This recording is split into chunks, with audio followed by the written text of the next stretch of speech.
This is part 2 of the must know basics of chemistry for class 10 students. Hello everyone, this is Safia Khalid and you're watching Study with Saf YouTube channel. If you haven't watched the previous video already, I have linked it in this I button over here. You can have a look at it. So let's get started with today's video. In today's video, these are the topics that would be covered. We will be starting with the structure of atom and moving on with what exactly is atomic number and mass number, and then proceeding with the arrangement of electrons in an atom and how the electronic configuration of elements is done. This is a quick overview on the topic of atoms, which will be helpful before we proceed with the chemical formulae of compounds. So let's get started. By now we know that atom, it is the smallest particle of any given element. And looking at the quick structure of the atom towards the bottom left of the screen, it consists of 3 subatomic particles: electrons, neutrons, protons respectively. Electrons, they are negatively charged subatomic particles. Neutrons, on the other hand, have no charge, and protons, they are positively charged. Now in the case of an atom, we have these electrons which move around the central nucleus. It contains the neutrons and protons. The electrons, they have negligible mass, that is, hardly they have any mass associated with it, and they don't contribute to the mass of the overall atom. On the other hand, the nucleus, which contains the neutrons and protons concentrated at the center of the atom, have mass to it, and this is what gives atom its atomic mass. So in a nutshell, we have the atom, which contains positive, negative and neutral charges, and since it contains both positive and negative charges, it is overall balanced. Moving ahead with the topic of atomic number, it is denoted by the capital letter Z. Now a quick look at the notations. N of P means number of protons, N of E stands for number of electrons, and in case we have N of N, it denotes number of neutrons respectively. We understand that for atom, it has positive charge and negative charge, and overall an atom is balanced in nature. So it in turn implies that the total positive charge should be equal to the total negative charge. So we can just say that atomic number, it could be either the number of protons in an atom or the number of electrons in an atom, because for it to be balanced, total negative charge should be equal to total positive charge. So for example, if we have sodium, which has atomic number 11, we understand that it would have 11 electrons, and also the fact that it will have 11 protons. So the atomic number basically will just have an indication of just number of protons or electrons. It is not the sum of it, it is just either one of it. In the similar way, we have the other concept of mass number denoted by the capital letter A. Both mass number and atomic number, they are actual whole numbers. They do not have any units associated with it. So the mass number is nothing but it is an indication of the mass of an atom. We know that the mass of an atom is given by the nucleus, which includes both neutrons and protons.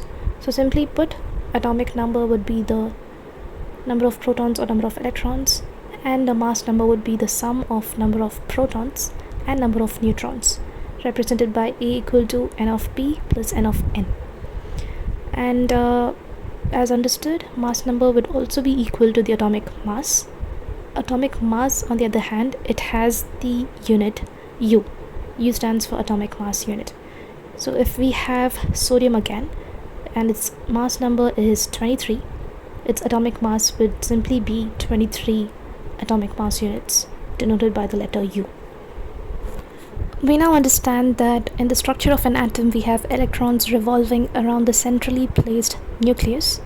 These electrons, however, revolve around the nucleus in fixed energy levels or shells, and we number these shells from 1, 2, 3, etc., starting from the innermost shell, which is closer to the nucleus.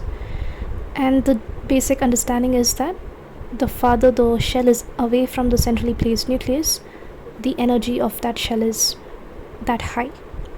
So in our case, there is certain rule. We call each of these shell as K, L and M respectively. In the innermost K shell, a maximum of only 2 electrons can be accommodated and they revolve in this shell.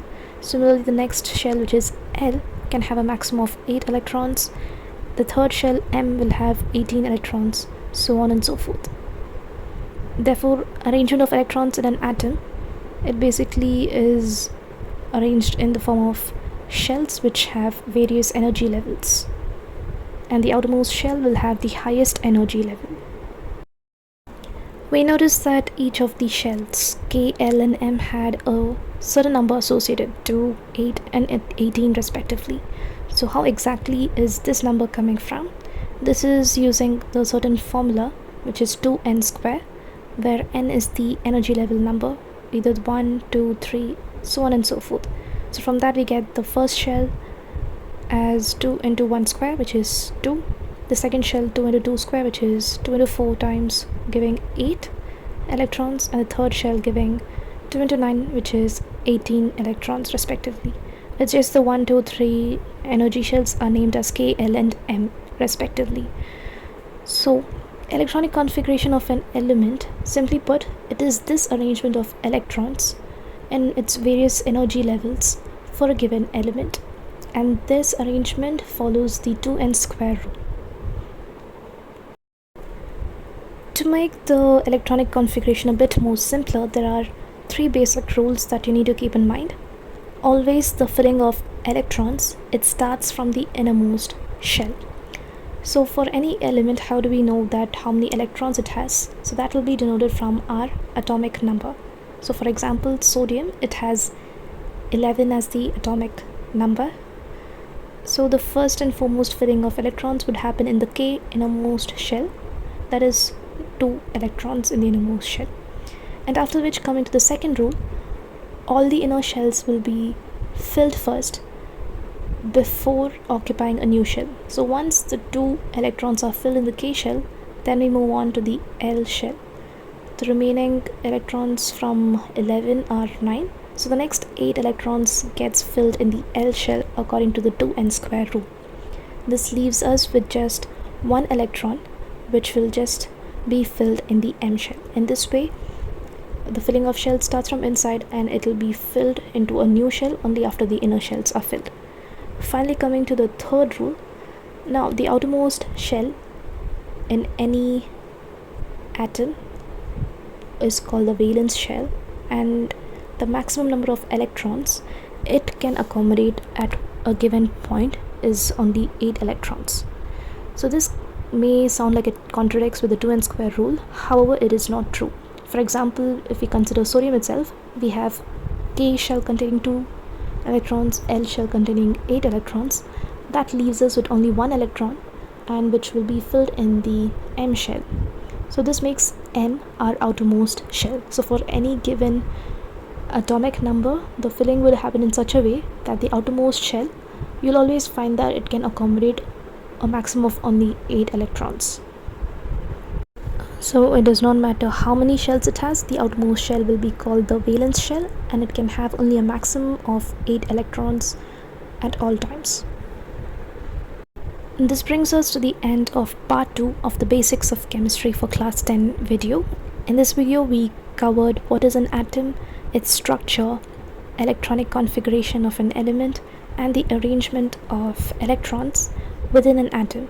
And we also discussed a few general rules for this electronic configuration using the example of sodium.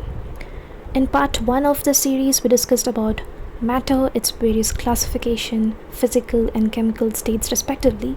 You can have a look at that video by clicking on the video visible on your screen. That is it. I will see you guys next in the part 3 of this series. Stay tuned. Bye bye. Like, share and comment if you find this video useful.